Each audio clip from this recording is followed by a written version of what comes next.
शाम के ठीक 6 बजे थे। आसमान में ऐसा अंधेरा छाया हुआ था मानो रात के 10 बज रहे हों। उसी घने अंधेरे में दो लोग रिक्शे से जंगल के रास्ते होकर जा रहे थे। जो पीछे की सीट पर बैठा था वह कौशल था, जो दिल्ली में एक बहुत बड़े कारखाने का मालिक था। जब वह रिक्शे से बाहर देख रहा था तो पेड़ों की आकृतियां किसी भूतिया साए जैसी प्रतीत हो रही थीं। अचानक रिक्शा जंगल के बीचों बीच रुक जाता है। लो भाई, तुम्हारा स्टॉप आ गया। इससे आगे अब रिक्शा नहीं जाएगा, यहीं उतरना होगा भाई साहब। लेकिन नक्शे के अनुसार तो कलमोरा गांव यहाँ से अभी 3 किलोमीटर दूर है। आप मुझे इस वीरान जंगल में क्यों उतार रहे हैं? रिक्शा वाले ने कौशल की ओर देखा। उसकी आंखों में एक अजीब सा डर साफ दिखाई दे रहा था।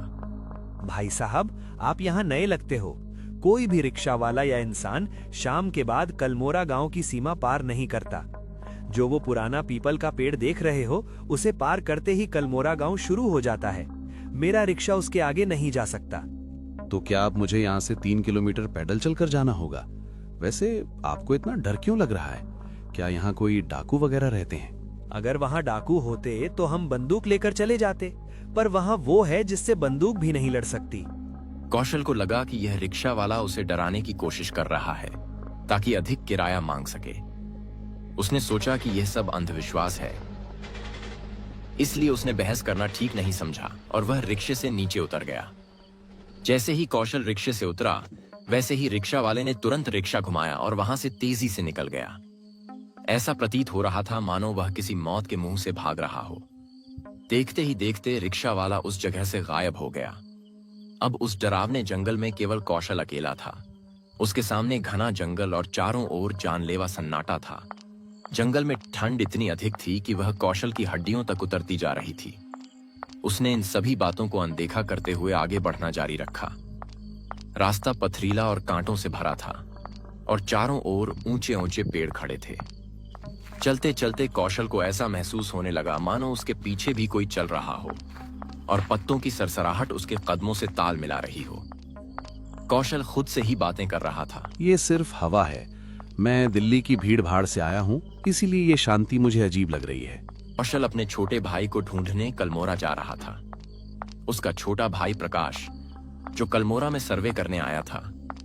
जब उसने आखिरी बार कौशल को फोन किया था तो उसकी आवाज में एक अजीब सी मायूसी थी। उसने कहा था, भैया मुझसे गलती हो गई यहाँ आकर, मुझे यहाँ से निकालो। उसके बाद से उसका फोन बंद आ रहा था और पुलिस ने भी अपने हाथ खड़े कर दिए थे। इसलिए कौशल खुद अपने भाई प्रकाश को ढूंढने कलमोरा आया था। लगभग 1 घंटे चलने के बाद दूर से रोशनी दिखाई देने लगी, जो कलमोरा गांव की थी। वह रोशनी घरों से आ रही थी। कुछ देर बाद कौशल उस गांव में प्रवेश करता है। जैसे ही वह भीतर आता है, उसे एक लकड़ी के बोर्ड पर लिखा दिखाई देता है, अगर यहां नए हो तो वापस चले जाओ। यह देखकर कौशल घबरा जाता है। जैसे ही वह गांव के और अंदर बढ़ता है, वहां से एक अजीब सी गंध आने लगती है, जो सड़े हुए जानवर जैसी थी। गांव के घर लकड़ी और पत्थर के बने थे और उनके दरवाजे बहुत मजबूत थे, मानो किसी चीज से बचाने के लिए बनाए गए हों। न कोई कुत्ता भौंक रहा था, न किसी इंसान की आवाज सुनाई दे रही थी। अभी शाम के केवल 7:30 बजे थे। किसी भी गांव में इस समय चाय की दुकान पर लोग बैठे रहते हैं, लेकिन यह गांव पूरी तरह श्मशान बना हुआ था। कौशल एक घर के पास रुककर दरवाजा खटखटाता है। अंदर से कोई जवाब नहीं आया।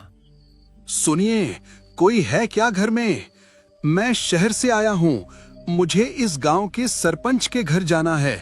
अगर अंदर कोई है तो कृपया मेरी मदद कीजिए। कौशल ने महसूस किया कि कोई दरवाजे के पीछे खड़ा है और अपनी सांस रोककर उसकी बातें सुन रहा है। कोई भी दरवाजा नहीं खोल रहा था। कौशल आगे बढ़ता गया। थोड़ी दूर जाने पर एक चबूतरे पर एक बूढ़ा इंसान बैठा दिखाई दिया।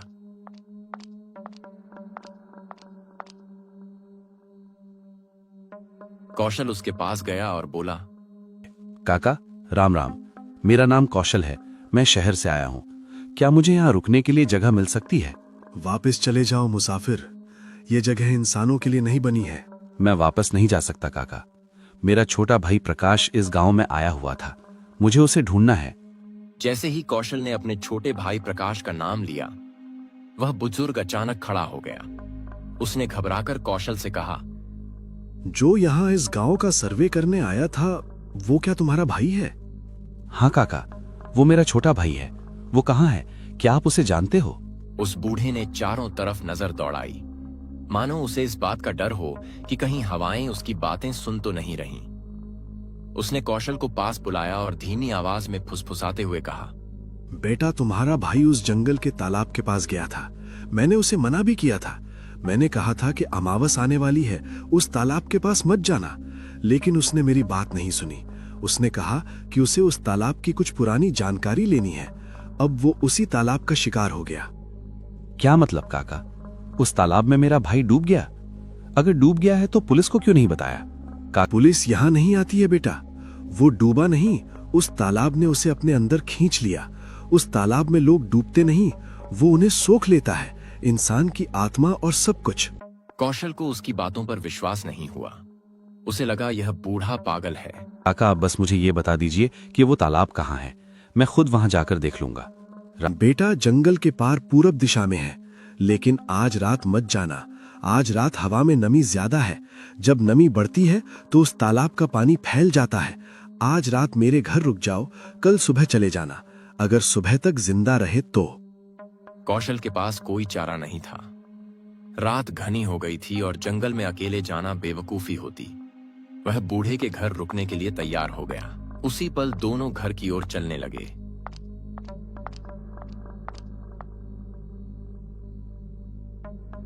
थोड़ी देर बाद वे घर पहुंच गए। बूढ़े का नाम रामू था। उसका घर छोटा था, जिसमें सिर्फ एक कमरा और एक रसोई थी। रामू ने कौशल को खाने के लिए रोटी सब्जी दी। लालटेन की रोशनी में दोनों बैठे थे।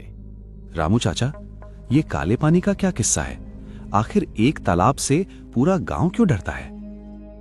बरसों पहले की बात है बेटा। वो तालाब ऐसा नहीं था, बहुत पवित्र था। हम उसे पानी का अमृत कहते थे। फिर गांव में अकाल पड़ा। तांत्रिक भैरवनाथ ने कहा कि उस तालाब को बलि चाहिए। पहले जानवरों की बलि दी गई, पर बारिश नहीं हुई। फिर उसने कहा तालाब को इंसान का खून चाहिए। उसके पागलपन में गांव वालों ने एक अनाथ बच्चे को तालाब में फेंक दिया। बच्चा चीखता रहा, चिल्लाता रहा, पर उसकी पुकार किसी ने नहीं सुनी। फिर क्या हुआ काका उस बच्चे का? उसी समय बेटा वो बच्चा डूबकर मर गया और गांव का आसमान काला हो गया। चारों तरफ अंधेरा छा गया और मूसलाधार बारिश शुरू हो गई। लेकिन उस बारिश में से अजीब सी गंध आ रही थी, जैसे हर तरफ खून फैल गया हो। तभी से वो तालाब अपवित्र हो गया। आज भी उसमें से अजीब बदबू आती है। वो बच्चा आज भी उसी तालाब में भटकता है, अकेला। इसीलिए वो दूसरों को बुलाता है अपने साथ खेलने के लिए। ये सब अंधविश्वास है काका। प्रकाश शायद कहीं फंस गया होगा। तुम आजकल के जमाने के हिसाब से सोच रहे हो बेटा। तुम्हें ये बातें झूठ लगेंगी, लेकिन ये झूठ नहीं है। अब सो जाओ, बाकी बातें कल करेंगे। रात काफी हो गई है। और हाँ, एक बात याद रखना, अगर रात में कोई बाहर से आवाज दे, दरवाजा खटखटाए, तो खोलना मत, चाहे आवाज तुम्हारे भाई की ही क्यों ना हो। थोड़ी देर बाद दोनों सो जाते हैं। रात के 12 बज चुके थे। कौशल एक फटे कंबल को ओढ़कर जमीन पर सो गया था। थकान के कारण उसकी आंख लग गई। रात के अंधेरे में घर के बाहर से डरावनी आवाजें आनी शुरू हो गईं। ऐसा लग रहा था कि आज रात कलमोरा में कुछ अनहोनी होने वाली है। रात के करीब 1 बज गए थे। बूढ़ा और कौशल गहरी नींद में थे। तभी बाहर से किसी ने दरवाजा खटखटाया। अचानक कौशल की आंख खुल जाती है। सन्नाटे में वह आवाज बहुत तेज लग रही थी। आवाज खिड़की की तरफ से आ रही थी। उसने अपनी घड़ी देखी। रात के 1 बज रहे थे। इतनी रात को कौन हो सकता है? कौशल ने सोचा, शायद कोई जानवर होगा। तभी बाहर से एक जानी पहचानी लेकिन दबी हुई आवाज आई। भैया, जल्दी दरवाजा खोलिए, बाहर बहुत ठंड है। कौशल का खून जम गया।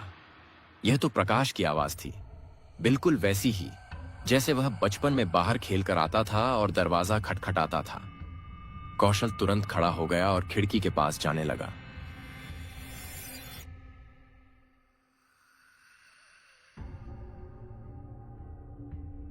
प्रकाश, बाहर तुम हो क्या? भैया, मुझे इस गांव से ले जाओ, वो आ रहा है। जल्दी दरवाजा खोलो, मुझे बाहर बहुत डर लग रहा है।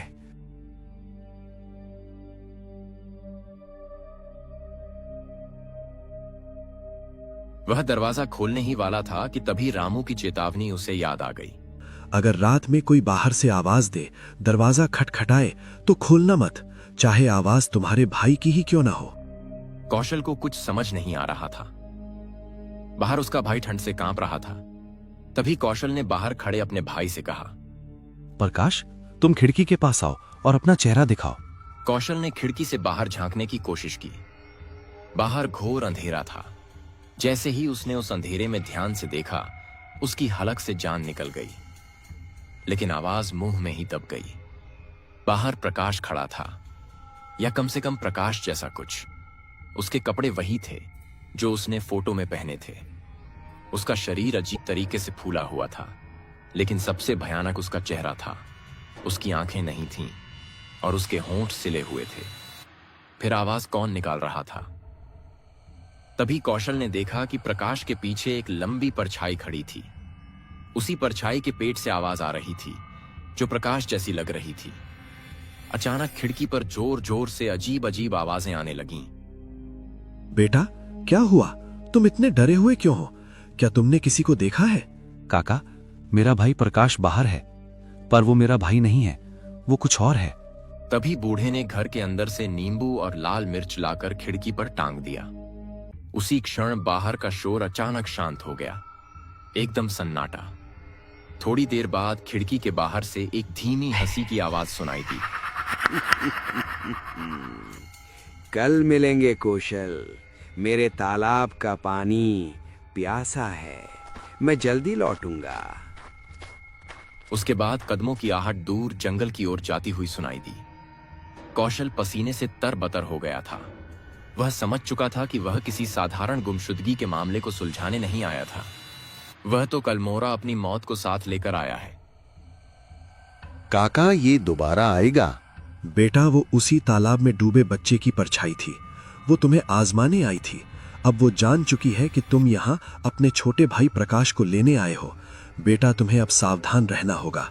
कल का दिन तुम्हारे लिए बहुत भारी होगा। कल ही मुझे उस तालाब के पास जाना होगा, उससे पहले कि वो मेरे भाई के शरीर के साथ कुछ और करे। वहां जाने का मतलब अपनी मृत्यु को दावत देने जैसा होगा बेटा। काका, अब मेरी मौत तब होगी जब मैं बिना कोशिश किए वापस चला जाऊं। सुबह होते ही मुझे उस तालाब के पास लेकर चलना। ठीक है बेटा, तुम इतना कह ही रहे हो तो कल सुबह ही तुम्हें वहां लेके चलूंगा। अभी रात हो रही है, कुछ ही देर में सुबह हो जाएगी। सुबह होते ही हम निकल जाएंगे। अगली सुबह दोनों उस तालाब की ओर निकल पड़े। थोड़ी ही दूर जाने के बाद भयानक जंगल का रास्ता शुरू हो गया। जैसे ही वे जंगल के अंदर गए, वैसे ही अंधेरा होने लगा, मानो रात हो गई हो। यह देखकर कौशल डर गया। अचानक दोनों रुक जाते हैं। बूढ़े, काका, ये कौन सा मायाजाल है?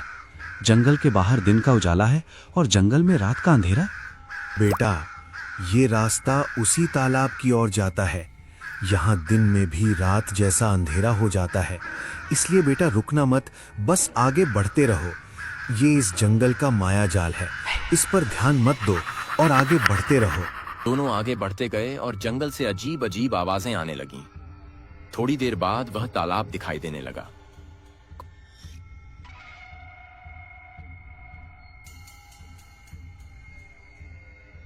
कौशल जोर से चिल्लाकर अपने भाई को आवाज देता है। प्रकाश, तुम कहाँ हो? मैं तुम्हें लेने आया हूं। चलो मेरे भाई, घर चलो। अभी उस तालाब से कौशल के छोटे भाई प्रकाश की आत्मा प्रकट होने लगी। भैया, अब मैं घर नहीं आ सकता, क्योंकि मैं इस दुनिया में अब नहीं रहा। तुम वापस लौट जाओ। ये तालाब बहुत ही भयानक है। कुछ समय पहले मैं इस तालाब के बारे में जानकारी इकट्ठा करने आया था, पर इस तालाब ने मुझे अपनी ओर खींच लिया। भैया, तुम एक पल भी यहाँ मत रुको। यहाँ से चले जाओ, वरना वो वापस आ जाएगा। लेकिन प्रकाश, मैं तुम्हें वापस लेने आया हूं। तुम मेरे साथ घर चलो। भैया, मेरे पास समय नहीं है। मैं अभी इस तालाब के अंदर चला जाऊंगा। उसके आने से पहले तुम यहाँ से वापस लौट जाओ।